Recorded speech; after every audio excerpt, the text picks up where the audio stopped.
ಅದಕ್ಕೆ ಭಯ ಇಲ್ವಾ ನಾನು ಸಾಯಿಸ್ತಾರೆ ಓನರ್ ಕೊಟ್ಬಿಡ್ತೀವಿ ತವಾಗ ಎಲ್ಲಾರು ಕಾಡ ವಿಷ ಇಲ್ಲ ಅಂತೀರ? ವಿಷ ಇಲ್ಲ ಅಲ್ವಾ ಇದ್ರಲ್ಲಿ ವಿಷಯ ಇಲ್ಲ. ಇದಕ್ ನೋಡಿ ನೀವು ಅಬ್ಸರ್ವ್ ಮಾಡಿ, ಬೇರೆ ಯಾವಾಗ 2 ಹಲ್ಲು ಬರುತ್ತಲ್ಲ ಅದ್ರಲ್ಲೇ ವಿಷ ಅಷ್ಟು ಗಾಬರಿಯಿಂದ ರಿಯಾಕ್ಷನ್ ಮಾಡ್ತೀವಿ, ಅದ್ರ 10 ಪಟ್ಟು ರಿಯಾಕ್ಷನ್ ಅದು ಮಾಡುತ್ತೆ ಗಾಬರಿಯಿಂದ. ಅದನ್ನ ತಾನು ರಕ್ಷಣೆ ಮಾಡ್ಕೊಳಕ್ಕೋಸ್ಕರ ನಮಗೆ ಕಚ್ಚು ಬರುತ್ತೆ ಹೊರತು ನೀವು ಅವು ಪಕ್ಕ ಕುಂತ್ಕೊಂಡ್ರು ನಿಮ್ಗೇನು ಮಾಡಲ್ಲ. ಅದು ಏನ್ ಸರ್ ನೀವು ಇಷ್ಟೊಂದು ಧೈರ್ಯ ತೋರ್ಸ್ಬಿಟ್ರಿ? ನನ್ ಕೈ ಬಿಡಿ ಇರಿ ಸರ್, ನಾನು ಹಿಡ್ಕೋತೀನಿ. ಎಷ್ಟು ತೂಕ ಐತೆ ನೋಡೋಣ. ಪಾಪ ತೂಕ ಇಲ್ಲ ಸರ್, ತೂಕ ಇಲ್ಲ. ಏನು ಒಂದು 1/4 kg ಬರ್ಬೋದು ಅಷ್ಟೇ. ಅಲ್ಲಿ ತಲೆ ಕಾಣ್ತಾ ಇದೆ ನೋಡಿ, ಕಾಣುತ್ತಾ? ಕೆಳಗಡೆ ಒಳಕೋಯ್ತು. ಓಕೆ, ಮಂಚದ 2ನೇ ಗ್ಯಾಪಲ್ಲಿ ಅಂದರು. ಈ ಮೊದಲನೇ ಗ್ಯಾಪಲ್ಲಿ ಇದೆ. ಓಕೆ ನೋಡಿ, ಗ್ಯಾಪಲ್ಲಿದೆ. ಇಲ್ಲಿಗೆ ಬಂದಿದೆ.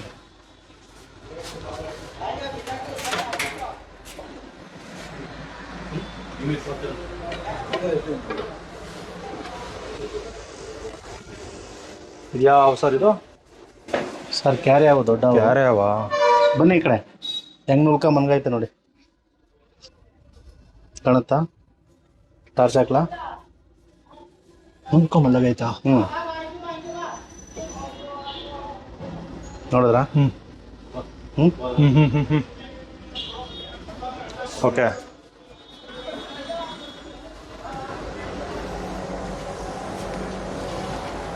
ಈ ಕಡೆ ಬನ್ನಿ.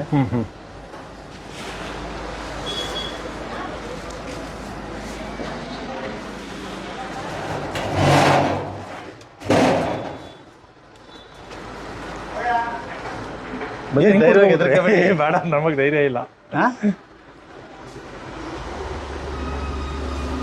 ಇಲ್ಲ ಹೋಯ್ತಲ್ಲ, ಹಿಡ್ದೇ ಬಿಟ್ಟು. ಒಂದು ನಿಮಿಷ. ಒಂದು ಮಾರಿದೆ. ಒಂದು ಮಾರಿದ್ಯಾ? ಇಲ್ಲಿ ನೋಡಿ, ಹಿಡ್ದಿದ್ದೀನಿ. ಓಕೆ, ಏನು ಸರ್ ಹಿಡಿದು ಬಿಟ್ರಲ್ಲ? ಅಜ್ಜ ಬಂದಿರೋದಾಕೆ ಸರ್? ಹೋಗಿ ಹೋಗಿ ಹೋಗಿ ಹಿಂದೆ ಹೋಗಿ.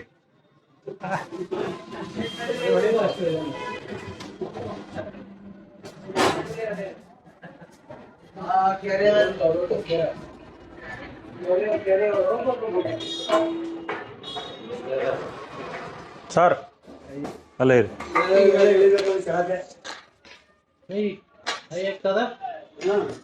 ಅದಕ್ಕೆ ಭಯ ಇಲ್ವಾ ನಾನು ಸಾಯಿಸ್ತಾರೆ? ಯಾವ ಸರಿ ಇಲ್ಲ. ಇರೋ ಇರೋ ಇರೋ ಚಿನ್ನ ಚಿನ್ನ ಇರೋ. ಕ್ಯಾರೆ ಅವು ವಿಷ ಇಲ್ಲ. ಆಯ್ತಾ?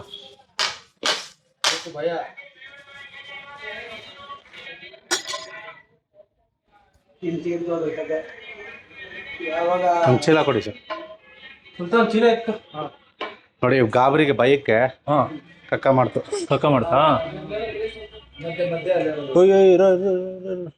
ಇದು ಮಾರ್ ಮೇಲಿದೆ ಸರ್. 6.5 7 ಅಡಿ ಇದೆ. ಅಲ್ಲ, ನೀವು ಯಾವಾಗಿಂದ ಆ ವಿಡಿಯೋದ್ ಕಲ್ತ್ರಿ ಅಂತ? ಚಿಕ್ಕೂರಿಂದ ಸರ್. ಚಿಕ್ಕೂರಿಂದನವೇ? ಚಿಕ್ಕೂರಿಂದನೂ ಈಗ ನಮ್ಮ ಮಳವಳ್ಳಿ ಟೌನು ಸುತ್ತಮುತ್ತ ಹಳ್ಳಿಲಿ ಇಲ್ಲಿ ಗಂಟ ಒಂದು 500 ಹಾವು ಮೇಲೆ ಹಿಡಿದಿದ್ವಿ. ನಮಗೆ ನೀವು ಗೊತ್ತಿದ್ದು ಬರೀ ಕೃಷ್ಣನ್ ಸಾಕಿದಿರಿ ಅಂತ. ಇರ್ಲಿ ಸರ್, ಇದು ಮೊನ್ನೆನೂ ಒಂದು ಇಲ್ಲಿ ಪಕ್ಕ ಸೆಟ್ಟಳ್ಳಿ ಅಲ್ಲ ಏನೋ ಅಲ್ಲೊಂದು ನಾಗರ ಬಿಡ್ಕೊಟ್ಟೆ. ಓಕೆ. ಆ ಊರಲ್ಲಿ ಒಂದು 7-8 ಹಿಡ್ದಿದ್ದೀನಿ. ಅಲ್ಲ, ಈಗ ಇದಕ್ಕೇನೋ ತೊಂದರೆ ಆಗಲ್ವಾ ನಮ್ಮಿಂದ? ನಾವೇನು ಮಾಡೇ ಇಲ್ವಲ್ಲ. ಅಲ್ಲ, ಹಿಂಗ್ ಹಿಡಿಯೋದ್ರಿಂದ ಏನೋ ಸಮಸ್ಯೆ ಆಗ್ತಲ್ವಾ? ಏನು ಇಲ್ಲ, ಸ್ಮೂತ್ ಆಗಿ ಹಿಡ್ದಿದ್ದೀನಿ. ಈಗ ಒಂದು ಚೀಲಕ್ಕೆ ಹಾಕ್ತಿವಿ,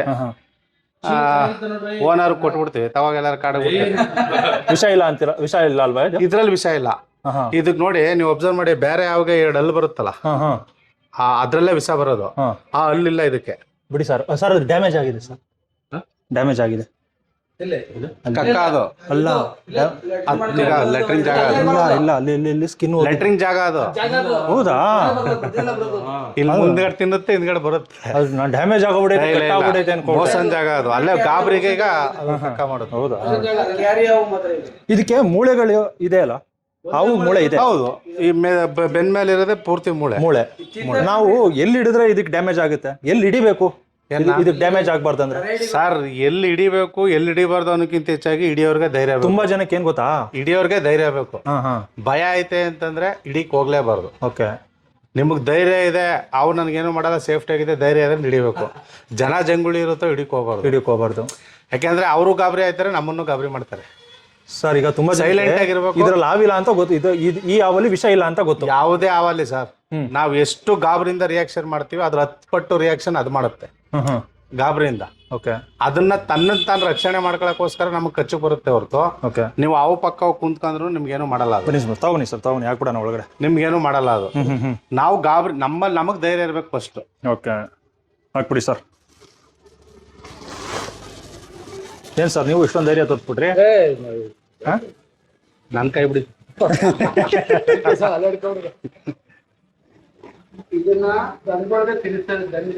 ದನಗಳಿಗೆ ಚುರುಕಾಗ್ಲಿ ಅಂತ ತಿಂತವ ತಿನ್ನಿಸ್ತಾರೆ. ಇನ್ನೊಂದಕ್ಕಿಂತ ಹೆಚ್ಚಾಗಿ ರೈತರ ಮಿತ್ರ ಇದು. ಡೈಲಿ 16 ಇಲಿಗಳನ್ನ ಹಿಡ್ಕ ತಿನ್ನುತ್ತೆ. ಹೌದು, ಮೇಜರಾಗಿ ಆಕ್ಚುಲಿ ಇದು ತೋಟ ಜಮೀನುಗಳಲ್ಲಿ ಇದ್ರೆ ಒಳ್ಳೇದು. ಒಳ್ಳೇದು. ಓಕೆ. ಕಚ್ಚುತ್ತೆ, ದಪ್ಪ ನುಚ್ಚಕ್ಕಿ ಹಂಗಿರುತ್ತೆ ಕಲ್ಗಳು ಇದ್ರದ್ದು. ಬಟ್ ಏನ್ ಪಾಯ್ಸನ್ ಇಲ್ಲ. ಹೌದು. ವಿಷ ಇರುವಂತ ಅವುಗಳಿಗೆ 2 ಹಿಂಗ್ ಬರುತ್ತೆ ಮೇನ್ ಅದು.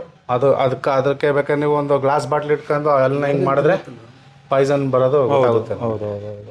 ಇದಕ್ಕೆ 2 ಇಲ್ಲ, ಅವು ಬರಲ್ಲ. ಇದಕ್ಕೆ ವಿಷ ಇಲ್ದೇ ಇರೋ ಆಗುದು, ಇದಕ್ಕೆ ಅಲ್ಲಿ ಬರಲ್ಲ. ಆ ತರ 2 ಬರಲ್ಲ. ಓಕೆ. ತಾನು ತನ್ನ ಹೊಟ್ಟೆಪಾಡಿಗೆ ಇಲ್ಲಿ ಅದನ್ನ ಹಿಡ್ಕೊಳಕ್ಕೋಸ್ಕರ ಸುತ್ತ ಮ್ಯಾಗಡೆ ಹಿಂದ್ಗಡೆ ಎಲ್ಲ ಉಲ್ಟಾ ಇರುತ್ತೆ ಅಲ್ಗಳು. ಹಿಂಗ್ ಹಿಡಿದ ತಕ್ಷಣ ಹಿಂಗ್ ಉಲ್ಟಾ ಹಿಂಗ್ ಲಾಕ್ ಆಗ್ಬೇಕು. ಓಕೆ. ಆತರ ಒಳಗಡೆ ಆದಂಗ್ ಚೂಪ್ ಇರುತ್ತೆ. ಯಾವ್ದೇ ಪ್ರಾಣಿ ಹಿಡಿದ ತಕ್ಷಣ ಅದ್ ಲಾಕ್ ಆಗುತ್ತೆ.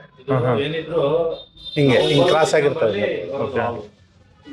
ಜಮೀನಲ್ಲಿ ಬಿಟ್ರೆ ನವೆಂಬರ್ ಡಿಸೆಂಬರ್ಲೇ. ಈಗ ಇದನ್ನೆಲ್ಲ ಬಿಡ್ತೀರಿ ನೀವು? ಈಗ ಅವ್ರ ಓನರ್ ಕೊಟ್ಟಿದ್ದೀವಿ, ಎಲ್ಲಾರು ಬೇಕಂತ ಹೋಗಿ ನಮ್ ಕೆಲಸ ಮುಗೀತಲ್ಲ. ನಮ್ ಕೆಲಸ ಹಿಡಿದು ಒಂದ್ ಚೀಲಕ್ಕೆ ಹಾಕೊಡ್ಬಿಟ್ರೆ ಮುಗೀತು. ಇದು ಓನರ್ ಅವನ್ ರೆಸ್ಕ್ಯೂ ಮಾಡೋದು, ಸ್ನೇಕ್ ಶ್ಯಾಮ್ ಅವ್ರದ್ದು ಒಂದು ವಿಡಿಯೋಗಳು ಮಾಡಿದ್ದೆ. ಅದಾದ್ಮೇಲೆ ನೆಕ್ಸ್ಟ್ ಇವ್ರದ್ದು ಆಕ್ಚುಲಿ ಇಲ್ಲೊಂದು ಮನು ಮೆಸ್ ಅಂತಿದೆ. ಅವ್ರ ಮನೆ ಹಿಂದೆ ಒಂದು ಬಾವಿ, ಪುರಾತನ ಕಾಲದ್ದು ಒಂದು 3 ಅಡಿ ಅಗ್ಲದ ಬಾವಿ. ಒಂದು 40-50 ಅಡಿ ನಾಟಿದೆ. 3 ಅಡಿ ನೀರಿದೆ. ನಾಗರಾವ್ ಬಿದ್ದು 2-3 ದಿನ ಆಗಿದೆ. ಅವರು ಸ್ನೇಕ್ ಶ್ಯಾಮ್ ಅವ್ರಿಗೂ ಫೋನ್ ಮಾಡಿದ್ರಂತೆ, ಹಿಂಗಾಗ್ಬಿಟ್ಟೈತೆ ಬನ್ನಿ ಅಂತ. ಅವರು ಒಂದು ಯಾವ್ದಾರು ಒಂದು ಮುಳ್ಳುಂದು ಮರದ್ದು ಕೊನೆ ತರದ್ಬಿಟ್ಟು ಒಂದು ಹಗ್ಗ ಕಟ್ಟಿ ಕೆಳಗಡೆ ಬಿಡಿ, ಅದ್ರ ಮ್ಯಾಲ್ಗೆ ಹತ್ಕೊಳತ್ತೆ, ಹಗ್ಗ ಮ್ಯಾಕ್ ಕೆಳ್ಕಳಿ ಅಂತ ಏನೇನೋ ಅಂದಿದ್ದಾರೆ. ಸಕ್ಸಸ್ ಆಗಿರಲಿಲ್ಲ. ಕೊನೆಗೆ ನಡಿಗೆ ಹಗ್ಗ ಕಟ್ಕೊಂಡು ನಾವೇ ಹೇಳಿದು, ನಾವು ತಗೊಬಂದು ಹೊರಗಡೆ ನಾಗರಾವ್ ಬದುಕಿತ್ತು. 3 ಅಡಿ ನೀರು. ಬಟ್ ಅದು ಜಾಸ್ತಿ ನೀರಲ್ಲಿ ಇರಕ್ಕೆ ಇಷ್ಟಪಡಲ್ಲ. ಪ್ರಪಂಚದಲ್ಲಿ ಎಲ್ಲಾ ಜೀವಿನೂ ಇರ್ಬೇಕು. ಮನುಷ್ಯ ಮಾತ್ರ ಇರಬೇಕು, ಜೀವನ ಮಾಡ್ಬೇಕು ಅಂತಲ್ಲ. ಪ್ರತಿಯೊಂದು ಜೀವಕ್ಕೂ ಬದುಕಕ್ಕೆ ಒಂದು ಅವಕಾಶ ಮಾಡ್ಕೊಡಿ ಅಂತ ಕೇಳ್ಬೋದು ಅಷ್ಟೇ. ಕೇಳ್ಬೋದು. ಅದೇನೇ ಆಗಿರ್ಲಿ, ಒಂದು ಕಾಪೆ ಆಗಿರ್ಲಿ, ಇಲಿ ಆಗಿರ್ಲಿ, ಆ ಆವಲ್ ವಿಷಯ ಇರ್ಲಿ ಇಲ್ದೇ ಇರ್ಲಿ, ನೀವು ಹಿಡಿಯಕ್ಕೆ ಹೋಗ್ಬಿಡಿ. ಗೊತ್ತಿಲ್ಲ ಅಂದ್ರೆ ನಾವೇನು ಮಾಡಿಲ್ಲ ಅಂತ ನಮ್ಗೇನ್ ಮಾಡುತ್ತೆ? ಅಲ್ಲ, ನೀವು ಹಿಡಿಯಕ್ಕೆ ಹೋಗ್ಬಿಡಿ. ಅಕಸ್ಮಾತ್ ಅದಕ್ಕೆ ಮೂಳೆ ಇದೆ, ಹಿಡಿಯೋ ಧೈರ್ಯ ಇಲ್ಲ, ಹಿಡಿಯಕ್ ಬರಲ್ಲ, ಹೊಸ್ದಾಗಿ ಪ್ರಯತ್ನ ಮಾಡ್ತೀನಿ ಅಂದ್ರೆ ದಯವಿಟ್ಟು ಹಿಡಿಬೇಡಿ. ನಿಮ್ಗೆ ಹಂಗೂ ಹಿಡಿಲೇಬೇಕು ಅಂತಂದ್ರೆ ಒಂದ್ ಚೀಲಕ್ಕೆ ಒಂದು ಪೈಪ್ನ ಬಾಯಿಗೆ ಕಟ್ಬಿಟ್ಟು, ಅರ್ಧ ಪೈಪ್ ಈಚೆ ಅರ್ಧ ಪೈಪ್ ಚೀಲದೊಳಗೆ ಹಾಕ್ಬಿಟ್ಟು, ಅದು ಯಾವ ಜಾಗದಲ್ಲಿ ಬರುತ್ತೆ ಆ ಜಾಗದಲ್ಲಿ ಮಡಗಿ, ಹೌದು, ಆ ಪೈಪ್ ಒಳಕ್ ಹೋಯ್ತೆ ಚೀಲದ ಬಾಯಿ ಕಟ್ಕೊಳ್ಳಿ. ಕೈಯಿಂದಂತೂ ಹಿಡಿಯಕ್ ಹೋಗ್ಬೇಡಿ. ಗೊತ್ತಿಲ್ದವ್ರೆ, ಧೈರ್ಯ ಇಲ್ದವ್ರೆ, ನಿಮ್ಗೂ ತೊಂದರೆ ಆಗ್ಬೋದು, ಅವ್ಗೂ ತೊಂದರೆ ಆಗ್ಬೋದು. ಖಂಡಿತ. ಅವಾಗಿಂತ ಹೆಚ್ಚಾಗಿ ನಮಗ್ ತೊಂದರೆ ಜಾಸ್ತಿ. ನಮಗ್ ತೊಂದರೆ ಆಗುತ್ತೆ. ಒಂದ್ ಹಾವು ಸತ್ತೋದ್ರೆ ಅಳೋರು ಯಾರು ಇರಲ್ಲ ಅಲ್ವಾ? ಮನುಷ್ಯ ಸತ್ತೋದ್ರೆ ಅವ್ನ್ ನಮ್ಕೊಂದ್ ಫ್ಯಾಮಿಲಿನೇ ಇರುತ್ತೆ. ಹೌದೌದು. ಈಗ ಮೊನ್ನೆ ಯಾವ್ದೋ ವಿಡಿಯೋ ನೋಡ್ತಾ ಇದ್ದೆ ಹಿಂಗೆ ಮೊಬೈಲ್ ಅಲ್ಲಿ, 100 ಜನ ಇದಾರೆ ಸಿಟಿ ಮಧ್ಯದಲ್ಲಿ, ಒಂದ್ ನಾಗರಾವ್ ಹಿಡ್ಕೊಂಡು ಹಿಂಗೆ ಆಟ ಆಡಿಸ್ತಾ ಇದೆ. ಫ್ರಾಕ್ಷನ್ ಆಫ್ ಸೆಕೆಂಡ್ ಅಲ್ಲಿ ಅದಕ್ಕೆ ಹಚ್ಚಿ ಅಲ್ಲೇ ತೀರೋಗ್ಬಿಟ್ಟ. ಈಗ ಸರ್ಸೆ ಏನಕ್ಕೆ ನಮ್ಗೆ, ನಾವು ಬಂದಿರೋದು ಅದ್ರ ಜೊತೆ ಆಟ ಆಡಕ್ಕಲ್ಲ. ಹೌದು. ಅದನ್ನ ಸೇವ್ ಮಾಡ್ಬೇಕು. ಇವ್ರಿಗೂ ತೊಂದರೆ ಆಗ್ಬಾರ್ದು, ಅವ್ರಿಗೂ ತೊಂದರೆ ಆಗ್ಬಾರ್ದು. ಹಿಡ್ದ ಚಿಲುಕ್ ಆಗ್ತಾ ಬುಟ್ಟ ಹೋಯ್ತು. ಅದ ಪಬ್ಲಿಸಿಟಿ ತಗೊಳಕೋಸ್ಕರ, ಒಂದೇನೋ ಆಟ ಆಡಿಸೋಕೋಸ್ಕರ. ಹೌದು. ಅದಕ್ಕೆ ಚಿತ್ರಹಿಂಸೆ ಮಾಡೋದು ಅಲ್ದೇ ಈಗ ಅವ್ನ ಜೀವನ ಕಳ್ಕನ್ನ. ಹೌದು ಹೋಯ್ತಾ, ಅವ್ನ ಲೈಫ್ ಫೈಲ. ಈಗ ಅವ್ನ ಫ್ಯಾಮಿಲಿ ಎಲ್ಲ ಯಾರು ನೋಡ್ಕೊತಾರೆ? ಕರೆಕ್ಟ್. ಅದ್ರ ಜೊತೆ ಚೆಲ್ಲಾಟ ಆಡ್ಬಾರ್ದು. ನೀವು ಫಸ್ಟ್ ಆಫ್ ಆಲ್ ಜನ ಜಂಗುಳಿಲಿದ್ದಾಗ ಹಿಡಿಯಕ್ಕೆ ಹೋಗ್ಬಾರ್ದು. ಹೌದು. ಜನ ಕಡಿಮೆ ಮಾಡಿ, ಭಯ ಇರುತ್ತೆ. ಜನಗಳು ನೋಡಿದಷ್ಟು ಅವು. ನೀವು ಕೇಳ್ಬೋದು, ಅದಕ್ಕೇನು ಫ್ಯಾಮಿಲಿ ಇರಲ್ವಾ, ಮರಿಗಳಿರಲ್ವಾ, ಮಕ್ಳಿರಲ್ವಾ ಅಂತ. ಯಾವೂ ಇರಲ್ಲ. ಪ್ರಕೃತಿ ಪಾಡಿಗೆ ಮರಿ ಅಷ್ಟೇ. ಪಾಡಿಗೆ ಹೋಗ್ತಿರ್ತಾರೆ. ಮರಿ ಹಾಕಿದ ತಕ್ಷಣ ತಾಯಿ ಎಲ್ಲೋ ಮರಿನೋ ಎಲ್ಲೋ. ಜೀವನ ಮಾಡ್ಕೊಂಡು ಹೋಗ್ತಿರ್ತಾರೆ. ಒಂದು ಮಗು ಅದು ಈಗ ಒಂದು ಪಕ್ಷಿ ಆದ್ರೂ ಅಷ್ಟೇನೆ, ಅದು ಸ್ವತಂತ್ರವಾಗಿ ಮೇವು ಕಲಿಗಂಟ ಅಷ್ಟೇ ತಂದೆ ತಾಯಿ ಅದು ಜೊತೆಲಿ ಇಟ್ಕೊಳ್ಳೋದು.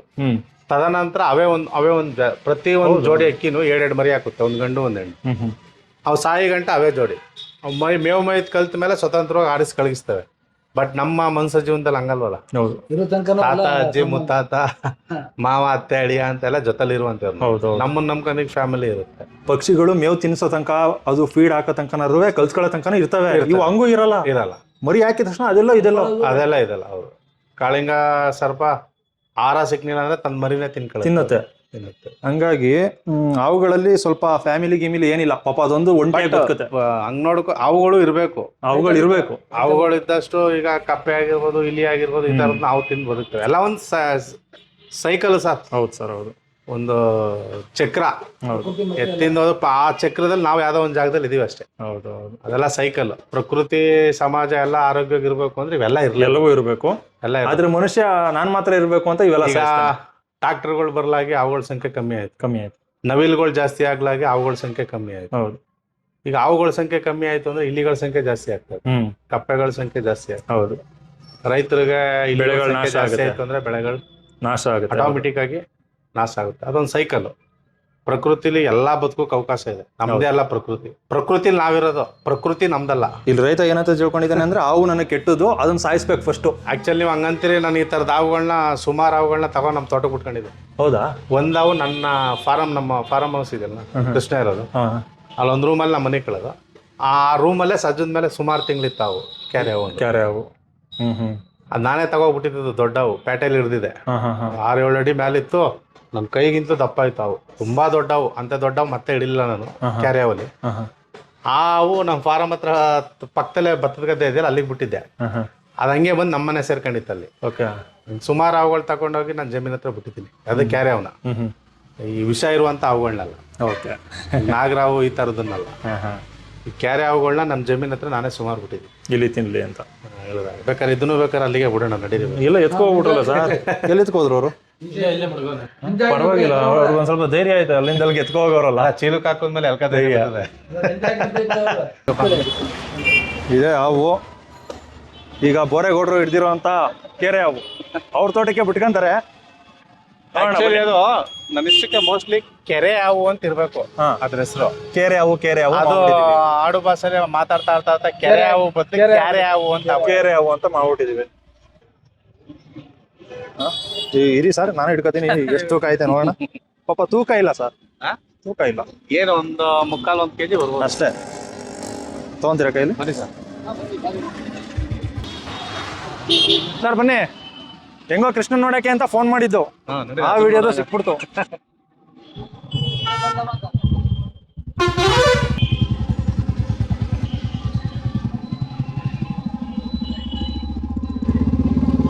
ಹಂಗಾಗಿ ರೈತರಿಗೆಲ್ಲ ಒಂದು ಅರಿವು ಮೂಡ್ಬೇಕಾಗಿರೋದು ಏನಂದ್ರೆ ಸರ್, ಹಾವುಗಳನ್ನ ಸಾಯಿಸಬಾರ್ದು. ರೈತನ ಮಿತ್ರ ಮತ್ತೆ ವಿಷಕಾರಿ ಹಾವುಗಳನ್ನ ಸಾಯಿಸಬಾರ್ದು. ಅದ್ ನಿಮ್ಗೇನು ಮಾಡಲ್ಲ. ಅದರಿಂದ ನೀವು ಒಂದ್ ಸ್ವಲ್ಪ ದೂರ ಹಾಕಿ ತೋಟದಲ್ಲಿ ಕೆಲಸ ಮಾಡ್ಬೇಕಾದ್ರೆ ಗಂಬೂಟ್ ಯೂಸ್ ಮಾಡಿ. ಗಂಬೂಟ್ ಯೂಸ್ ಮಾಡೋದ್ರಿಂದ ಹಾವು ಎಲ್ಲಿ ಕಚ್ಚುತ್ತೆ, ಕಾಲಿಗೆ ಕಚ್ಚುತ್ತೆ. ಅಲ್ಲಿ ತನಕ ಗಂಬೂಟೇ ಇರುತ್ತಲ್ಲ, ಕಚ್ಚಿದ್ರು ಏನೂ ಆಗಲ್ಲ. ಪ್ಲಸ್ ಹಾವು ಎಲ್ರಿಗೂ ಕಡಿಯಲ್ಲ ಸುಮ್ನೆ. ಇದೇ ಸರ್ ನಮ್ಮ ಜಮೀನು. ಹಾ ಸರ್, ಇದೇ ನಮ್ಮ ಮನೆ. ಗೊತ್ತಾಯ್ತು. ಅಲ್ಲಿ ತೋರಿಸಿ ಸರ್, ಅದೇ ಕೃಷ್ಣ ಇರೋ ಜಾಗ. ಈಗ ನಮ್ಮ ಜಮೀನಿಗೆ ಇಲ್ಲೇ ಬಿಡ್ತಾ ಇದ್ದೀರಾ ಸರ್? ರಿಲೀಸ್ ಮಾಡೋದು ತೋರಿಸಿ. ಅವ್ರು ರಿಲೀಸ್ ಮಾಡ್ಬೇಕು.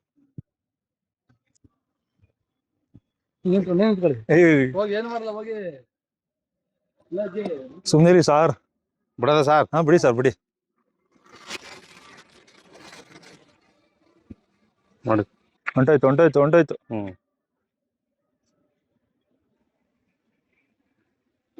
ಅದೆಷ್ಟಾವ್ ತಂದ್ಬಿಟ್ಟಿದ್ದೀನಿ ಅಲ್ಲಿ. ಹೌದಾ? ಇಲ್ಲಿ ಇಲ್ಲಿ ಜಾಸ್ತಿ ಆಗಿವೆ ಈಗ ಹಾವು. ಅದೆಲ್ಲಿ ಸಿಕ್ತು? ಅದರಿಂದ 2.5 ಕಿಲೋಮೀಟರ್ ಆಚೆ ಕೂಡ ಬಂದಿಲ್ಲ, 1 ಕಿಲೋಮೀಟರ್ ಆಚೆ ಕೂಡ ಬಂದಿಲ್ಲ. ಇಲ್ಲ. ಒಂದ್ ಹಾವಿನ ಟೆರಿಟರಿ ಎಷ್ಟಿರುತ್ತೆ? 2 ಕಿಲೋಮೀಟರ್, 2.5 ಕಿಲೋಮೀಟರ್ ಅಷ್ಟೇ. ಅದ್ರ ಒಳಗೆ ತಂದ್ಬಿಟ್ಟಿದ್ದೀವಿ. ಹಂಗಾಗಿ ತೊಂದರೆ ಇಲ್ಲ ಹಾವಿಗೆ, ಅದ್ರ ಪ್ರಾಣಕ್ಕೆ ಭಯ ಇಲ್ಲ. ಸಾಕಷ್ಟು ಇತ್ತೀಚೆಗೆ ಈಗ ಒಂದು ತಿಂಗಳಿಂದ ಈಚೆಗೆ ಒಂದು 8-10 ಹಾವು ಹಿಡಿದಿದ್ದೀನಿ. ಎಲ್ಲ ನಾಗರಾವುಗಳು. ಒಂದು ಇಲ್ಲಿ ಉಗ್ರಾಂಪುರ ದೊಡ್ಡಿ ಅಂತ ಒಂದು ಗ್ರಾಮ, ಪಕ್ಕದ ಗ್ರಾಮನೇ. ಮನೇಲಿ ಚಿಕ್ಕ ಮನೆ, ಹಂಚಿನ ಮನೆ, ಬಾಣ್ತಿ ಮ್ಯಾಗಡೆ ತೊಲೆ ನಾಗರಾವು.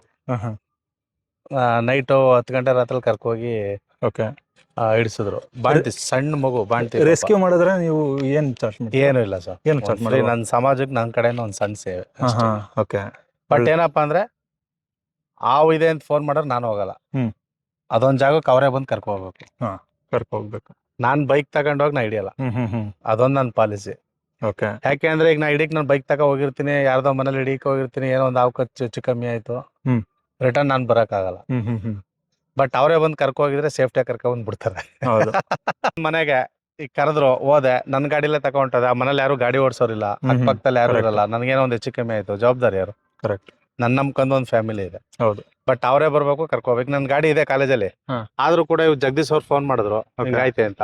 ಕಾಲೇಜ್ ಹತ್ರ ಇದೀನಿ ಬಪ್ಪ ಅಂದ್ರೆ, ಈಗ ಊಟದ ಟೈಮು, ಲಂಚ್ ಟೈಮು, ಅಲ್ಲಿ ಪರ್ಮಿಷನ್ ತಗೊಂಡ್ ಬಂದೆ. ಪರವಾಗಿಲ್ಲ, ಅವರೇ ಕರ್ಕೊ ಬಂದ್ರು, ಹಿಡ್ದೆ. ಈಗ ಅವ್ರ ಗಾಡಿಲೆ.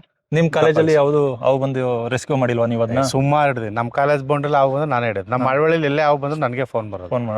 ಅಕಸ್ಮಾತ್ ಮಳವಳ್ಳಿ ಅಲ್ಲದೆ ತುಂಬಾ ದೂರ ಹೋಗಿದ್ದೀನಿ ಅಂದ್ರೆ? ಹೋಗಿದ್ದೀನಿ ಸರ್. ಇಲ್ಲಿ ಕೂಳ್ಗೆರೆ ಅಂತ ಒಂದು 25-30 ಕಿಲೋಮೀಟರ್ ಆಗುತ್ತೆ. ಆಕ್ಚುಲಿ ಅವ್ರ ಮನೆಯವರೆಲ್ಲ ಮಾದಾಪುನ್ ಬೆಟ್ಟಕ್ಕೆ ಹೋಗಿದ್ರು, ಮನೇಲಿ ಯಾರೋ ಒಬ್ಬರೇ ಇದ್ದದ್ದು. ಓಕೆ. ಮನೆಯೊಳಗೆ ನಾಗರಾವ್ ಓದೋದು ನೋಡಿದಾರೆ. ಮನೆಯಿಂದ ಈಚೆ 100-200 ಜನ ನಿಂತಿದ್ದಾರೆ, ಆಗೋಯ್ತು ಅನ್ಕೊಂಡು. ಒಬ್ರು ಮನೆಯೊಳಗೆ ಕಾಲು ಇಡ್ತಾ ಇಲ್ಲ. ಅಲ್ಲೋಗಿ ಅದೊಂದು ಹಾವು ಹಿಡ್ಕೊಟ್ಟಿದ್ದೆ. ಇಲ್ಲಿ ಅಂಚೆದೊಡ್ಡಿಲಿ ಹಿಡಿದಿದ್ದೀನಿ, ಪೇಟೆಲಿ ಹಿಡಿದಿದ್ದೀನಿ, ಇಲ್ಲಿ ಉಗ್ರಾಂಪುರ ದೊಡ್ಡಿ, ಸೆಟ್ಟಹಳ್ಳಿ, ಮೂವನ್ ಕೊಪ್ಪಲು, ಕನ್ನಳ್ಳಿ, ಇವೆಲ್ಲ ಹೋಗಿಡಿದೀನಿ. Okay sir. ಓಕೆ. ಸುತ್ತಮುತ್ತ ಎಲ್ಲೇ ಬಂದ್ರು ಇಲ್ಲಿ ಲೋಕಲ್ ಅಲ್ಲಿ ಪ್ರಚಾರ ಆಗಿದೆ, ಬಂದ್ ಕರ್ಕೊಂಡ್ ಹೋಗ್ತಾರೆ. ಓಕೆ. ಅಕಸ್ಮಾತ್ 11-12 ಗಂಟೆ ರಾತ್ರಿ ಎಲ್ಲ ಹೋಗಿ ಹಿಡ್ಕೊಟ್ಟು ಬಂದಿದ್ದೀನಿ. ಮಳವಳ್ಳಿ ಸುತ್ತಮುತ್ತ ಯಾರೇ ಅವನ ನೋಡಿದ್ರು ಮನೆಯಲ್ಲಿ ಇವ್ರಿಗೆ ಫೋನ್ ಮಾಡ್ಬೋದು. ಡಿಸ್ಕ್ರಿಪ್ಷನ್ ಅಲ್ಲಿ ನಂಬರ್ ಹಾಕ್ತೀನಿ, ಬಿಸಿ ಆಗ್ಬಿಡ್ಲಿ ಆ ವಿಡಿಯೋದಲ್ಲಿ. ಇಲ್ಲ ಆತರಲ್ಲ, ಅದೊಂದು ಸೇವೆ ಅಷ್ಟೇ. ಬಟ್ ನಮಗೂ ಈಗ ನಮ್ಮ ಮಧ್ಯ ನಮ್ಮ ಬ್ರದರ್ ತಿರೋದಾಗ ಒಂದಷ್ಟೇ ನಿಲ್ಸ್ಬಿಟ್ಟಿದ್ದೆ. ಮನೇಲೆಲ್ಲ ಬೇಡ, ಇದೊಂದು ನಿನ್ನೊಬ್ಬ ಏನೋ ಚಿಕ್ಕ ಮೇಲೆ ಯಾರು ಜವಾಬ್ದಾರರು ಬೇಡ ಅಂತೇಳಿ ನಿಲ್ಸ್ಬಿಟ್ಟಿದ್ರು. ಕರೆಕ್ಟ್. ಬಟ್ ಬಿಡಲ್ಲ, ಅಣ್ಣ ನಿನ್ ಅಮ್ಮ ಅಂತೀನಿ ಅಣ್ಣ, ಮನೇಲಿ ಯಾರು ಇಲ್ಲ ಅಣ್ಣ, ಮಗು ಐತೆ ಅಣ್ಣ, ಬಾಣ್ತಿ ಐತೆ ಅಣ್ಣ, ಬನ್ನಿ, ಹಂಗೆ ಹಿಂಗೆ ಅಂತಾರೆ. ಲೆಕ್ಕವೇ ಇಲ್ಲ, ಅದೆಷ್ಟಾಗ್ಬಿಡ್ತಿದ್ದೀನಿ. ಈಗ ನಿಮ್ಗೆ ಯಾವ್ದಾದ್ರು ಎಕ್ಸ್ಪೀರಿಯನ್ಸ್ ಆಗಿದ್ಯಾ, ಕಚ್ಚಿರೋದು ತಪ್ಪದ್ರೆ ಏನಾರು ಆಗಿರೋದು? ನನಗೆ ಇದೇ ಕ್ಯಾರಿಯಾವು ಒಂದ್ಸಲ ಕಚ್ಚಿತ್ತು. ಅದಕ್ಕೆ ಹೇಳದ್ ನಾ ಜನ ಇದ್ದಾಗ ಹಿಡಿಬಾರ್ದು ಅಂತ. ನನ್ನ ತಮ್ಮ ಇದ್ದ, ನಮ್ಮನಲ್ಲೇ ಹಿಡ್ದಿದ್ದೆ. ಈಗ ನಾವು ಇಷ್ಟಿನ ಗಂಟೆ ವಾಸ ಇದ್ವಲ್ಲ ಹಳೆ ಮನೆ, ಅಲ್ಲಿ ಹಿಡ್ದಿದ್ದೆ. ಬಾಲ ಹಿಡ್ಕೊಂಡಿದ್ದೀನಿ, ತಲೆ ಹಿಡಿಬೇಕು. ಅಷ್ಟರಲ್ಲಿ ಬಂದದ್ದೆ ಮಧ್ಯದಲ್ಲಿ ಒಂದು ಕಡ್ಡಿ ಹಾಕೊಂಡು ನಾ ಹಿಡ್ಕತ್ತೀನಿ ಅಂತ ಹೇಳಿ ಇದ್ ಮಾಡು. ಆ ಟೈಮಲ್ಲಿ ಅದು ರಿವರ್ಸ್ ಬಂದು ಈ ಜಾಗದಲ್ಲಿ ಕಚ್ಚಿತ್ತಿಲ್ಲಿ, ಇಲ್ಲಿ ಕಚ್ಚಿತ್ತಿಲ್ಲಿ. ಗುರ್ತೇನಿಲ್ಲ, ಬಟ್ ಅದ್ರದ್ದು ಅಲ್ಲಿತ್ತು. 4 ದಿನದ ನಂತರ ಅಲ್ಲಿ ತೆಗ್ದೆ. ನುಚ್ಚಕ್ಕಿ ಗಾತ್ರ ಇತ್ತು. ಇದಾದತ್ತು ಬಚಾವಾಯ್ತು. ನಾಗರಾಗಿರೋ ಅದು ಡ್ಯಾಮೇಜ್ ಆಗಿರೋದು. ಅದು ಹಿಂಗ್ ಪರಿಚಿತ್ ಅಷ್ಟೇ. ನಾನು ತೊಳ್ಕೊಂಡು ಸುಮ್ಗಾಗ್ಬಿಟ್ಟಿದ್ದೆ. ಅದ್ ಹಂಗೆ ಒಂದ್ ಸ್ವಲ್ಪ ಕೀತ್ಕೊಂಡಂಗ್ ಇದಾಯ್ತು. ಅದನ್ನ ಪ್ರೆಸ್ ಮಾಡಿದಾಗ ಕ್ಯೂ ಜೊತೆಲಿ ಅಲ್ಲೂ ಬಂತು. ನೋಡುದ್ ಅನುಭವದ ಮೇಲೆನೆ ನಾನು ನುಚ್ಚಕ್ಕಿ ಹೆಂಗಿರುತ್ತೆ, ಆಮೇಲೆ ರಿವರ್ಸ್ ಇರುತ್ತೆ ಅದು ಅಲ್ಲೂ ಚೂಪಾಗಿ, ಒಳಗಡೆಗೆ ಆದಂಗ್ ಚೂಪ್ ಇರುತ್ತೆ ಅದು. ಒಂದು ಏನಾರ ಹಿಡಿದ ತಕ್ಷಣ ಅದು ಆ ಮುಳ್ಳು ಲಾಕ್ ಆಗ್ಬೇಕು, ತಪ್ಪಿಸ್ಕೊಳಕ್ ಆಗಬಾರ್ದು ಅದು. ಆ ತರ ಇರುತ್ತೆ. ಆಕ್ಚುಲಿ 2 ಮಾತ್ರ ಬರ್ತಾವಲ್ಲ ಅವಾಗ ವಿಷ ಇರುತ್ತೆ, ಅದು ವಿಷ ಇರೋದು. ಇದ್ರಲ್ಲೆಲ್ಲ ವಿಷ ಇರೋ ಹಾವೇನಾದ್ರು ಕಚ್ಚಿದ್ಯಾ? ಇಲ್ಲ ಸರಿ. ಈ ಸರ್ಸಾಡಕ್ಕೆ ಹೋಗಲ್ವಲ್ಲ, ಹಿಡಿದ್ವಾ ಚೀಲಕ್ ಹಾಕ್ತು. ನಾವು ಹೋದ ತಕ್ಷಣ ಫಸ್ಟ್ ಕೇಳೋದು ಒಂದ್ ಚೀಲ ಕೊಡಿ ಚೆನ್ನಾಗಿರೋದು. ಒಂದ್ ಕಡೆ ಏನಾಯ್ತು, ಅನಿತಾ ಕಾರ್ಮೆಂಟ್ ಪಕ್ಕ ಚಕ್ರವರ್ತಿ ಟ್ಯೂಷನ್ ಅಂತಿದೆ, ಅದ್ರ ಪಕ್ಕದ ಮನೆ. ನಾಗರಾವ್ ಹಿಡಿದಿದ್ದೀನಿ, ಒಂದ್ ಚೀಲ ಕೊಟ್ರು, ಚೀಲಕ್ ಹಾಕ್ಬಿಟ್ಟೆ, ಚೀಲ ನೋಡಿಲ್ಲ. ಹಿಂಗ್ ಹಿಡ್ಕೊಂಡ್ ನಿಂತಿದ್ದೀನಿ, ನಾನು ಹೊಟ್ಟೆ ಹತ್ರ ಈಚೆಗೆ ಬಂದು ಹಿಂಗ್ ಎಡೆ ಎತ್ಕೊಂಡ್ ನಿಂತ. ಅದೊಂದು ನಂಗೆ ಡೇಂಜರ್ ಅನ್ಸುದ್ದು. ಅದು ಬಿಟ್ರೆ ಇಲ್ಲಿ ಕಾಳಿರೈನ್ ಮಿಲ್ ಅಂತಿದೆ, ಬಿಹಾರದ ಹುಡುಗರು ಅಲ್ಲಿ ಕೆಲಸ ಮಾಡೋರು. ಊರಿಗೆ ಹೋಗಿ 2-3 ತಿಂಗಳಾಗಿತ್ತು, ಬಂದಿರಲಿಲ್ಲ. ಬಂದು ರೂಮ್ ಬಾಗ್ಲು ತೆಗ್ದಿದ್ದಾರೆ. ದೊಡ್ಡವು ನನ್ನ ಲೈಫ್ ಅಲ್ಲಿ ನಾನ್ ನೋಡಿದಂತ ದೊಡ್ಡ ನಾಗರಾವ್ ಇಷ್ಟು ದೊಡ್ಡ ಇರುತ್ತೆ ಅಂತ ನಾನು ತಿಳ್ಕೊಂಡಿರಲ್ಲ. ಅದು ಕಾಳಿಂಗ ಸರ್ಪ ಅಲ್ಲ, ನಾಗರಾವ್. ಎಷ್ಟು ರ್ಯಾಶ್ ಐತೆ ಅಂದ್ರೆ, ಆಕ್ಚುಲಿ ನಾಗರಾವ್ ಗಲಾಟೆ ಮಾಡಲ್ಲ. ಈ ಕ್ಯಾರ್ಯವಾದ್ರೂ ಫಾಸ್ಟ್ ಮೂವ್ಮೆಂಟ್ ಇಷ್ಟೆಲ್ಲ ಉದ್ರಾಡೋದ್ ಹಿಂಗ್ ಮಾಡ್ತವೆ. ನಾಗರಾವ್ ತುಂಬಾ ಮೃದು ಸ್ವಭಾವದಲ್ಲಿ ಇರ್ತವೆ ಅವು. ಅವಂತೂ ಆ ರೂಮ್ ಒಂದು 10-12 ಅಡಿ ಸ್ಕ್ವೇರ್ ಫೀಟ್ ಇರ್ಬೇಕು. ನಾನ್ ಬಾಗ್ಲ ಹತ್ರ ಇದ್ದೀನಿ, ಆ ಮೂಲೆ ಲಾವ್ ಐತೆ, ಒಂದ್ 12 ಅಡಿ ಡಿಸ್ಟೆನ್ಸ್. ನನ್ನ ಒಂದ್ ಹೆಜ್ಜೆ ಮುಂದಕ್ಕೆ ಮಡಗಿಸ್ಕೊಡ್ತಾ ಇಲ್ಲ. DTS ಸೌಂಡ್ ಬಂದಂಗ್ ಬರೋದು, ಅಂತ. ಏನ್ ನೆಲಕ್ಕೆ ಪಟ್ಟ ಪಟ್ಟ ಪಟ್ ನೋಡಿಯೋದ್ ಎಡೆ, ಕಾಲ್ನೇ ಮಡಗಿಸ್ಕೊಡ್ತಾ ಇಲ್ಲ ಒಳಗಡೆ. ಅವಾಗ ಒಂದ್ಸಲ ನನ್ಗೆ ಅವಾಗ ರಿವರ್ಸ್ ಬಂದಿತ್ತು. ಅಯ್ಯೋ, ಅದು ನನ್ ಮರೆಯಕ್ಕಾಗದಿರೋಂಥ ಘಟನೆ ಏನು ಅಂದ್ರೆ, ಹೆಂಗೋ ಮಾಡಿ ಹಿಡದೆ ಅರ್ಧ ಗಂಟೆ ಆಯ್ತು ಅದು ಹಿಡಿಯೋದ್ಗೆ. ಆಕ್ಚುಲಿ ಒಂದ್ ನಿಮಿಷ 2 ನಿಮಿಷದಲ್ಲ ಅದ್ರ ಕತೆ. ಆ ಹಿಡಿಕ್ ಹೋದ್ರೆ 1 ನಿಮಿಷ 2 ನಿಮಿಷದಲ್ಲಿ ಮುಗ್ದೋಗುತ್ತದು. ಇಲ್ಲಿ ಅರ್ಧ ಗಂಟೆ ಟೈಮ್ ತಗೊಂಡೆ ಹಿಡಿಯಕ್ಕೆ. ಹಿಡ್ದು ಚೀಲಕ್ಕೂ ಹಾಕೊಂಡೋಗಿ, ಅಣ್ಣ ಮಂಜಣ್ಣ ಇದಲ್ಲಿ ಚೌಟ್ರಿ ಇದೆಯಲ್ಲ, ಅದು ಗಂಗರಾಜ್ ಅವ್ರದ್ದು, ಮಾಗ್ನೂರ್ಗೆ ಹೋಗೋ ರಸ್ತೆಯಲ್ಲಿ ಒಂದ್ ಚೌಟ್ರಿ ಇದೆ. ಸಿಟಿಯಿಂದ ಆಚೆಗೆ ಹೋಗಿ ಅಲ್ಲಿ ಹಾವು ಬಿಟ್ಟಿದೀವಿ. ಅದು ವಿಡಿಯೋ ಇತ್ತು ಮೋಸ್ಟ್ಲಿ, ಈಗಿದೆ ಏನೋ ಗೊತ್ತಿಲ್ಲ. ಗಂಗಾ ಅಂತ ಯಾವ್ದೋ- ಗಂಗಾ ಚೌಟ್ರಿ ಸರ್, ಹಾವು ಬಿಟ್ಟು ನಾವು ಒಂದು 100 ಮೀಟರ್ ದೂರದಲ್ಲಿ ನಿಂತಿದೀವಿ. 50 ಮೀಟರ್ 100 ಮೀಟರ್ ದೂರದಲ್ಲಿ. ಹಾವು ಮಾತ್ರ ಯಾಕಡೆಗೂ ಹೋಯ್ತಾ ಇಲ್ಲ, ಫುಲ್ ಎಡೆ ಎತ್ಕ ನಮ್ಮನೆ ನೋಡ್ತಾ ಇದೆ. ಗಾಡಿ 100 ಮೀಟರ್ ದೂರದಲ್ಲಿ ಲೈಟ್ ಹಾಕೊಂಡು ಗಾಡಿ ರೈಸಿಂಗ್ ಮಾಡಿದ್ರು ಎಡೆ ನೆಲ ಹೊಡಿತಾ ಇದೆ. ಕೋಪ. ಅಷ್ಟು ಕೋಪ ಆಗಿರೋ ಹಾವು. ಅದಲ್ದನ ಆ ಮಿಲ್ ಪಕ್ಕ ಒಂದ್ ದೇವಸ್ಥಾನ ಬೇರೆ ಇದೆ. ದೇವಸ್ಥಾನದ ಹಾವು ಹಂಗೆ ಹಿಂಗೆ ಅಂತಾರೆ. ಅದು ಯಾವ್ದಾರ ಆಗಿರ್ಲಿ, ಒಂದ್ ರೂಮಿಗೆ ಬಂದಿತ್ತು, ಹಿಡಿಬೇಕಾಯ್ತು, ಹಿಡ್ದು ತಗೋಬಿಟ್ಟೆ. ಜೀವನದಲ್ಲಿ ಅದು ಮರೆಯಕ್ಕಾಗದೇ ಇರುವಂತ ಘಟನೆ. ಅಷ್ಟು ದೊಡ್ಡ ಹಾವು, ಅಷ್ಟು ರ್ಯಾಶ್ ಆಗಿದ್ದಂತ ನಾಗರಾವು ನಾ ಎಲ್ಲೂ ನೋಡಿರ್ಲಿಲ್ಲ. ಅದೇ ಫಸ್ಟ್. ಈಗ ಬೆಕ್ಕು ಕಚ್ಚಿತು, ಬೆಕ್ಕು ಕಚ್ಚಿತು, ನಾಯಿ ಕಚ್ಚಿತು ಅಂದ್ರೆ ಸ್ವಲ್ಪ ಇಂಜೆಕ್ಷನ್ ಹಾಕಿಸ್ಕೋಬೇಕು ಅಂತಾರೆ. ಬಟ್ ಈಗ ಸಡನ್ ಆಗಿ ಕತ್ತು, ಯಾವ್ದಾರ ಆಗಿರ್ಲಿ, ಸಡನ್ ಆಗಿ ನನಗೆ ಕತ್ತು, ನಾ ಈಗ ಆ ಹಿಡಿಕ್ ಹೋಯ್ತೀನಿ, ಸಡನ್ ಆಗಿ ಕತ್ತು, ಏನ್ ಮಾಡ್ಬೇಕು? ಈಗ ಇಲ್ಲೆಲ್ಲ ಕತ್ತು, ಸಡನ್ ಆಗಿ ಅದರಿಂದ ಸ್ವಲ್ಪ ಮೇಲ್ಭಾಗದಲ್ಲಿ ನಾನು ಒಂದ್ ದಾರನ ಏನಾರ ಟೈಟ್ ಆಗಿ ಕಟ್ಕೋಬೇಕು ಇಮಿಡಿಯೇಟ್ ಆಗಿ. ಹಾವು ಕಚ್ಚಿರೋ ಜಾಗನ ಒಂದು ಬ್ಲೇಡ್ ತಗೊಂಡು ಇಂಟು ಆಕಾರದಲ್ಲ ಪ್ಲಸ್ ಆಕಾರದಲ್ಲ ಕೂದು ಬ್ಲಡ್ ಎಲ್ಲ ಈಚು ಬರೋಂಗೆ ಮಾಡ್ಕೊಳ್ಬೇಕು. ಆ ಪಾಯ್ಸನ್ ಬಾಡಿಗೆ ಹತ್ತಕ್ ಮೊದ್ಲೆ ಫಸ್ಟ್ ಏಡ್ ನಾವು ರೆಡಿ ಇರ್ಬೇಕು. ಇಲ್ಲ ನಮ್ ಬಾಯಿಲಿ ಉಣ್ಣಿಲ್ಲ ಅಂದ್ರೆ, ಎಲ್ಲೂ ಉಣ್ಣಾಗಿಲ್ಲ, ಬಾಯಿ ಚೆನ್ನಾಗಿದೆ ಅಂತಂದ್ರೆ ಸಡನ್ ಆಗಿ ಅದನ್ನ ರಕ್ತನ ಹೀರಿ ಈಚ್ ಕುಗಿಬೇಕು. ಆಕ್ಚುಲಿ ಪಾಯ್ಸನ್ 3-4 ತರ ಪಾಯ್ಸನ್ ಇದೆ. ಒಂದು ಆಹಾರ ತಿಂದುದ್ರಿಂದ ನಾವು ಸಾಯುವಂತದ್ದು, ಫುಡ್ ಆಗಿ ಯೂಸ್ ಮಾಡೋದ್ರಿಂದ ಸಾಯುವಂತದ್ದು. ಇನ್ನೊಂದು ವಿಷಭರಿತ ಗಾಳಿನ ಸೇವನೆ ಮಾಡೋದ್ರಿಂದ ಆರೋಗ್ಯ ಸಾಯುವಂತದ್ದು. ಇನ್ನೊಂದು ನರಕ್ಕೆ ಇಂಜೆಕ್ಟ್ ಮಾಡಿ ಪಾಯ್ಸನ್ ನರಕ್ಕೆ ಇಂಜೆಕ್ಟ್ ಮಾಡಿದ್ರೇನೆ ಸಾಯೋದು. ಆ ಪಾಯ್ಸನ್ ಯಾವೊಂದು ಆ ಒಂದು ಏನೋ ವಿಷ ಇದೆ, ಅದು ನಮ್ ನರಕ್ಕೆ ವಿಷ ಹೇಳಿದ್ರು ಮಾತ್ರ ನಾವು ಸಾಯೋದು. ಇದೆಲ್ಲ ಸತ್ತೋಗ್ಬಿಡ್ತಾರೆ. ಭಯ ಅಲ್ಲ, ಭಯದಲ್ಲಿ ಸಾಯೋದು ಅದ್ ಬೇರೆ ಬಿಡಿ. ಈ ಪಾಯ್ಸನ್ ಏನಿದೆ ಆ ಒಂದು ವಿಷ, ನಾವು ಅದನ್ನ ಕಡಿಮೆ ಪ್ರಮಾಣದಲ್ಲಿ ಫುಡ್ ಕಲ್ಸ್ಕೊತಿದ್ರೆ ನಾವು ಸಾಯಲ್ಲ. ನಮ್ ಬಾಡಿ ಎಲ್ಲ ವಿಷ ಆಯ್ತಾ ಹೋಗುತ್ತೆ ಅಂತಾರೆ. ನಾವು ಅದನ್ನ ಆಹಾರವಾಗಿ ಸೇವನೆ ಮಾಡಿದ್ರೆ ನಾವು ಸಾಯಲ್ಲ. ಆ ವಿಷ ನರಕ್ಕೆ ನಮ್ ಬಾಡಿಗೆ ನರಕ್ಕೆ ಬಿದ್ರೆ ಮಾತ್ರ ಸಾಯ್ತೀವಿ. ಆ ತರ ವಿಷ ಇದು. ನರಕ್ಕೆ ಇಂಜೆಕ್ಟ್ ಮಾಡಿದ್ರೆ ಸಾಯುವಂತ ವಿಷ ಹಾವಿನ ವಿಷ. ಹಾವಿನ ವಿಷ ತಗೊಂಡ್ಬಿಟ್ಟು ನೀವು ಯಾರಿಗೂ ಅನ್ನಕ್ಕೆ ಸಾಲ್ ಕೊಟ್ಬಿಟ್ಟು ನಮ್ ಸತ್ತೋಲಿ ಅಂತ ಕಲ್ಸ್ಕೊಟ್ರೆ ಸಾಯಲ್ಲ ಅವನು, ಬದುಕಿಸ್ಕೋಬಹುದು ಅವನ್ನ. ಬಟ್ ಈ ನರಕ್ಕೆ ಅದ್ರ ಪಾಯ್ಸನ್ ಏನಾರ ಬಿದ್ರೆ ಅದು ಡೇಂಜರ್. ಅಕಸ್ಮಾತ್ ಅದು ಕಚ್ಚಿದ್ರು ಎಲ್ಲ ಅಂತ ಅದು ಹಿಂಗ್ ಚುಚ್ಚಿದ್ರು ಅದು ಪಾಯ್ಸನ್ ಬರಲ್ಲ. ಹಿಂಗ್ ಕಚ್ಚಿ ಹಿಂಗ್ ತಿರುಗ್ಬೇಕು ಸ್ವಲ್ಪ, ಅವಾಗ್ಲೇ ಪಾಯ್ಸನ್ ಲೀಕ್ ಆಗೋದು. ಅಲ್ಲಿಂದ ವಿಷ ಈಚೆಗೆ ಬರೋದು. ಅದ್ ಮೋಸ್ಟ್ಲಿ ನಿಮ್ಗೆ ಅದು ನಾಗರವಾಗಿದ್ರೆ ವಿಷ ತೆಗ್ದು ತೋರಿಸುವೆ ನಾನು. ಬೇಡ. ಒಂಥರ ಹಳದಿನೂ ಅಲ್ಲ ಹಸಿರು ಅಲ್ಲ, ಆ ಕಲರ್ ಇರುತ್ತೆ. ಹಿಂಗ್ ಚುಚ್ಚಿ ಸ್ವಲ್ಪ ಹಿಂಗ್ ಒಳ್ಳಿದ್ರೆ ಪಾಯ್ಸನ್ ಬರೋದು. ಸಡನ್ ಆಗಿ ಹಿಂಗ್ ಚುಚ್ಚಿದ ತಕ್ಷಣ ನೀವು ಎತ್ಕೊಬಿಟ್ರು ನಿಮ್ಗೆ ಪಾಯ್ಸನ್ ಆಗಲ್ಲ. ಬಟ್ ಟ್ರೀಟ್ಮೆಂಟ್ ತಗೋಬೇಕು. ಅಕಸ್ಮಾತ್ ಕಚ್ಬಿಟ್ರು ಇಮಿಡಿಯೇಟ್ ಆಗಿ ಅದ್ರ ಮೇಲ್ಗಡೆ ಭಾಗದಲ್ಲಿ ದಾರ ಕೊರತ್ ಕಟ್ಟಿ ರಕ್ತ ಸಂಚಲನ ಆಗೋಕಿಲ್ಲಂಗ್ ನೋಡ್ಕೊಂಡು ಇಮಿಡಿಯೇಟ್ ಆಗಿ ಬ್ಲೇಡ್ ಅಲ್ಲಿ ಏನೋ ಬೇಡ ನಿಮ್ಗೆ ಏನ್ ಸಿಗುತ್ತೆ ಅದನ್ನ ಕೂದು ಬ್ಲಡ್ ತೆಗಿಬೇಕು. ಇಲ್ಲಾಂದ್ರೆ ಸಡನ್ ಆಗಿ ನಮ್ ಬಾಯಿಲಿ ಎಲ್ಲೂ ಉಣ್ಣಾಗಿಲ್ಲ ಅಂದ್ರೆ, ಉಣ್ಣಾಗಿದ್ರೆ ಅಂತಂದ್ರೆ ಅಲ್ಲಿಗೆ ಪಾಯ್ಸನ್ ಹೋಗುತ್ತಲ್ಲ, ಆ ಬಾಡಿ ಒಳಗೆ ಇಳಿತದೆ. ಆ ಸಡನ್ ಆಗಿ ಅದನ್ನ ಎಳೆದು ನುಂಗ್ಬಾರ್ದು, ಈಚ್ ಕುಗಿಬೇಕು. ಅವಾಗ ನಾವು ಟ್ರೀಟ್ಮೆಂಟ್ ತಗೊಳ್ಳೋ ಗಂಟ ನಾವು ಸ್ವಲ್ಪ ಸೇಫ್ಟಿಯಾಗಿ ಇರ್ಬೋದು. ಎಷ್ಟು ಒಂದ್ ಅರ್ಧ ಗಂಟೆ ಇರ್ಬೋದಾ? ಅದ್ ನನ್ಗೆ ಅಷ್ಟ ಇರಲಿಲ್ಲ ಸರ್. ಹಿಂಗ್ ಎಲ್ಲ ಮಾಡಿದ್ರೆ ಇಮಿಡಿಯೇಟ್ ಆಗಿ ನಾವು ಆಸ್ಪತ್ರೆ ಹೋಗೋ ಗಂಟ ಬದುಕಿಸ್ಕೋಬಹುದು. ನಾವೇನು ಮಾಡ್ದೇನೆ ನೆಗ್ಲೆಕ್ಟ್ ಮಾಡಿದ್ರೆ ಅಂದ್ರೆ ಅದು ಈಗ ನಾವು ಬಿಟ್ವಲ್ಲ ಹಾವು, ಅದ್ರಲ್ಲಿ ವಿಷ ಇಲ್ಲ, ಕಚ್ಚಿದ್ರೆ ಏನ್ ತೊಂದ್ರೆ ಇಲ್ವಾ? ಏನಿಲ್ಲ. ಇಂಜೆಕ್ಷನ್ ಕೊಡ್ಸ್ಕೋಬೇಕು, ಅದು ಇದು ಏನಿಲ್ವಾ? ನನ್ನ ಅನುಭವದ ಪ್ರಕಾರ ಏನೂ ಇಲ್ಲ. ಏನು ವಿಷನೇ ಇಲ್ಲ ಅಂದ್ಮೇಲೆ ನಮ್ ಸೇಫ್ಟಿಗೋಸ್ಕರ ನಾವು ಟ್ರೀಟ್ಮೆಂಟ್ ತಗೊಂಡ್ರೆ ಒಳ್ಳೇದು. ಬಟ್ ಅದ್ರಲ್ಲಿ ವಿಷ ಇಲ್ಲ. ನನಗೆ ಅನುಭವ ಆಗೈತೆ. ನನ್ಗೆ ಈ ಜಾಗದಲ್ಲಿ, ಇದೇ ಜಾಗದಲ್ಲಿ ಇಲ್ಲಿ ಕಚ್ಚಿ ಒಂದ್ 4 ದಿನ ಏನೋ ಅಲ್ಲಿತ್ತು. ತದನಂತರ ಅದನ್ನ ತೆಗ್ದಾಕ್ತೆ, ಏನು ಪ್ರಾಬ್ಲಮ್. ಓಕೆ ಸರ್, ನೀವು ಹಾವು ಹಿಡಿತೀರಾ ಅಂತಾನೆ ಗೊತ್ತಿರ್ಲಿಲ್ಲ. ಹಾವು ಹಿಡಿತಿರೋದು ನಮ್ಗೆ ಒಂಥರ ಅಯ್ಯೋ ಮನೇಲಿ ಬೇಡ ಅಂತ ಇಡನ್ ಸೀಕ್ರೆಟ್, ನಿಮ್ದು ಟ್ಯಾಲೆಂಟ್, ಲೋಕಲ್ ಎಲ್ಲರಿಗೂ ಗೊತ್ತು, ನನಗೆ ಗೊತ್ತಿರ್ಲಿಲ್ಲ. ಇವತ್ತು ಮಂಜುನಾಥ್ ಸರ್ ಕಾಲ್ ಮಾಡಲಾಗಿ ನಿಮ್ಗೆ ನೋಡಿ, ಅವ್ರು ಬಂದ್ ನನ್ನ ಆ ವಿಡಿಯೋಕ್ಕೆ ಅಂತ ಕರ್ಕೊ ಹೋಯ್ತಾ ಇದ್ರು. ಅದೇ ಟೈಮ್ ನಾವು ಫೋನ್ ಮಾಡಿದ್ವಿ. ನಮ್ಗೆ ಒಟ್ಟಿಗೆನೆ ಆ ವಿಡಿಯೋ ದೃಶ್ಯ ಎಲ್ಲ ಸಿಕ್ತು. ಅದನ್ನ ಅನ್ಕೊಂಡು ಒಂದ್ 2 ದಿನ ಬೇಗ ಬಂದಿದ್ರೆ ನೀವು ನಾಗರ ವಿಡಿಯೋದ ಸಿಗ್ತಾ ಇತ್ತು. Okay sir. ಈಗ ನೆನ್ನೆನೋ ಒಬ್ರು ಫೋನ್ ಮಾಡಿದ್ರು, ಬಟ್ ಫೋನ್ ಮಾಡಿ ಬನ್ನಿ ಅಂದ್ರೆ ಆಮೇಲೆ ಅದೇನೋ ಬನ್ನಿ ಅಂದೆ ಬರ್ಲಿಲ್ಲ. ಓಕೆ, ಈಗ ನಿಮ್ ಕೃಷ್ಣ ನೋಡೋಣ ಬನ್ನಿ ಸರ್. ಖಂಡಿತ ಬನ್ನಿ ಸರ್. ಇವತ್ತು ಭತ್ತ ಹೊಟ್ಲಾಕ್ತಾರಾ? ಈಗ ಬೆಳಗ್ಗೆ ಆಗ್ತೆ. ಓಕೆ,